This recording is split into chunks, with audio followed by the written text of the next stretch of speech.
This is my bedroom, and believe it or not, many Japanese people live in places this small. But why do so many Japanese people live in small spaces?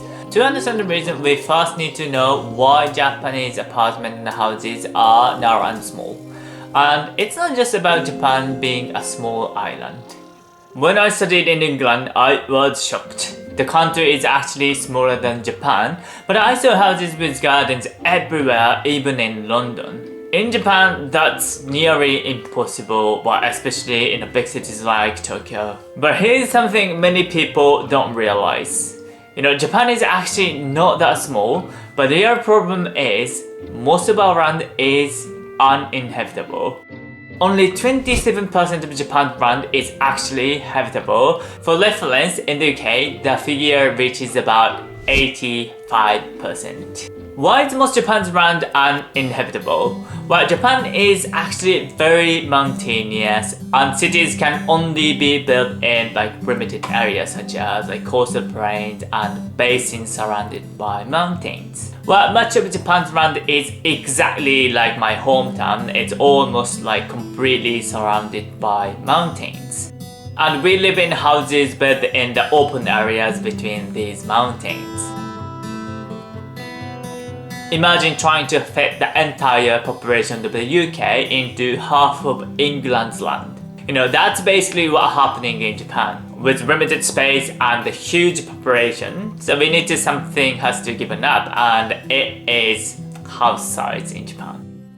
But have you ever looked at houses in your city and wonder why some neighborhoods have big houses while others have small ones? That's often because of zoning rules. But sometimes maybe income difference, but yeah, basically zoning rules. But in Japan, we also have building coverage ratios, meaning you can only build on about 60% of your land in most cases. So please imagine that, buying a small piece of land in Japan and then being told you can only use half of it. And because of frequent earthquakes and fires, our building walls also require spaces between houses. Well, this means even if you have land, you can't use all of it. These unique Japanese factors are also one of the major reasons why houses are small in Japan. So now I think you can understand why Japanese apartments and houses are small.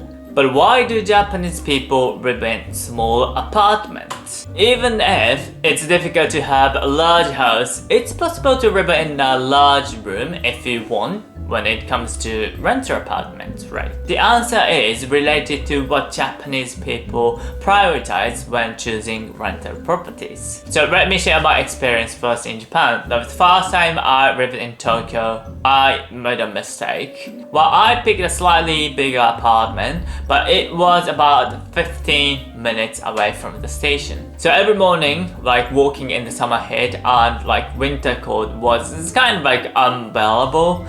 So therefore, when I do apartment hunting in Tokyo, I immediately ruled out anything more than a 10 minutes walk from the station. So one of the key factors Japanese people consider when choosing a rental property is taipa.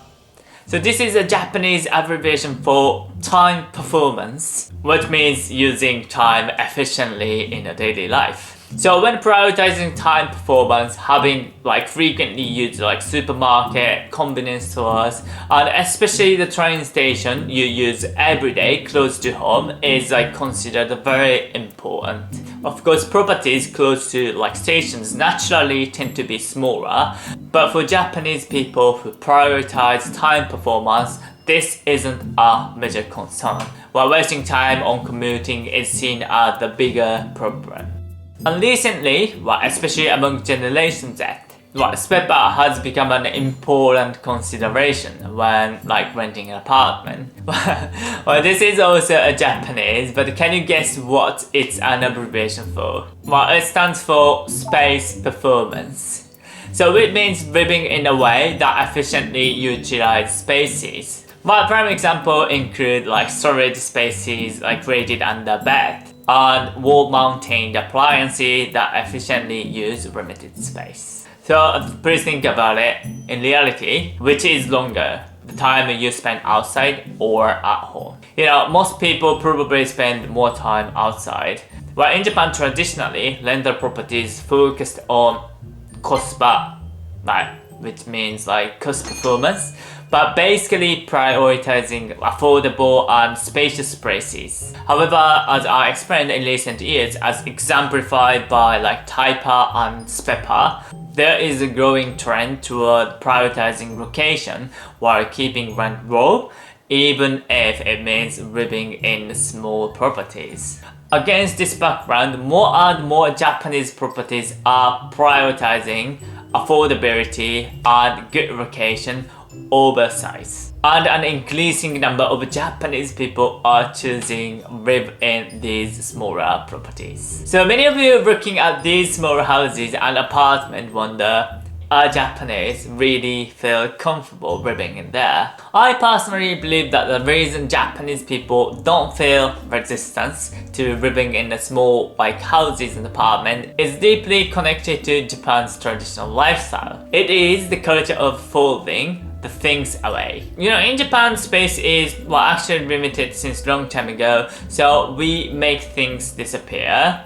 For example, this is futon. It's a bed at night, and in the morning it folds away, turning the bedroom into a living room. This folding culture extends to everything in Japan, like tables, chairs, even how we Japanese sit in seiza. Perhaps it's because the culture of making effective use of small spaces has existed in Japan since ancient times. So living in cramped spaces has been naturally accepted by society.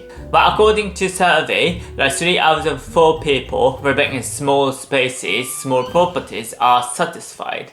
The reasons cited include easier cleaning and simpler movement patterns in the daily life within the living space. Well, needless to say, the high satisfaction rates can be attributed to a convenience of daily activities like commuting and shopping, which compensates for sacrificing living space. Until now, I've experienced why Japanese houses and apartments are small and why Japanese people live in small spaces, homes. Well, by the way, how big your bedroom?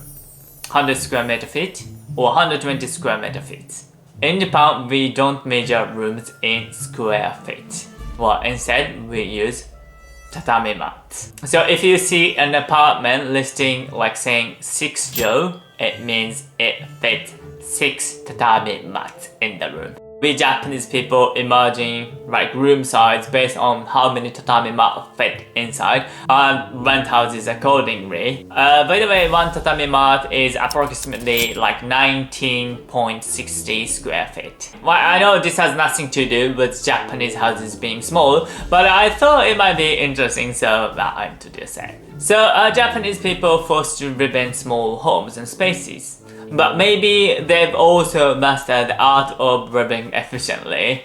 But even if you look at the small sizes of these houses and apartments and can't believe anyone would live in such tiny small spaces, for many Japanese people, these properties might actually be quite attractive. So would you choose a big house with long commute or choose a small but convenient near everything like station, supermarket, like Japanese people? Please let me know in the comment box below which one you like. What videos into Japan that you don't know in this video, so please discover a new side of Japan. Alright, so thanks so much for watching. See you soon. Bye.